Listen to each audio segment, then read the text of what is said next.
এই নাও তোমাদের খাবার চলে এসেছে, একটা রাজা নিবা একটা রাজু নিবা।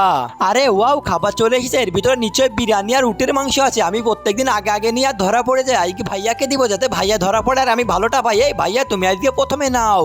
আরে বাবা রে, সূর্য আজকে কোন দিক থেকে উঠছে রে? এই রাজু প্রত্যেকদিন খাবলা মেরে সবকিছু নিয়ে নেয়, সে আজকে আমারে বাঁচতে বলছে। আচ্ছা ঠিক আছে, এই নে আমি এটা নিলাম, তুই ওটা নে। আরে ওয়াও, আমি তো হরিণের মাংস পেয়ে গেছি। আমি এবার এই হরিণের মাংসটা মজা করে খাবো। ইয়াম্মি লাগতেছে। আরে ভাইয়া, তোমার ওটাতে যদি হরিণের মাংস থাকে তাহলে আমার এটাতে কি আছে দেখি তো। কিন্তু তার আগে তুমি বাংলাদেশ থেকে হলে লাইক করো আর ইন্ডিয়া থেকে হলে সাবস্ক্রাইব করো। আমি বাংলাদেশ থেকে, তাই আমি লাইক করে দিয়েছি। আর হ্যাঁ, কমেন্ট বক্সে তোমার দেশের পতাকাটা দিয়ে দিও, দেখা যাক কোন দেশের পতাকাটা বেশি দেখা যায়। এই তো এবার আমার পালা, আমি দেখি। আরে না, আমি তো পুরা বেগুনে শিক কাবাব পেয়েছি। আমার তো এটা খেতে একটুও ভালো লাগে না। ওয়াক থুতু, আমি তো এটা জীবনেও খাবো না। আরে নাতি, এটা খেয়ে দেখো, এটা অনেক মজা হয়েছে।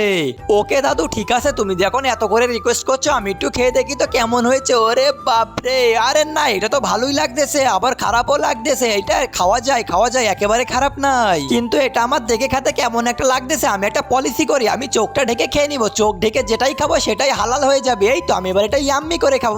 ইয়াম্মি লাগতেছে।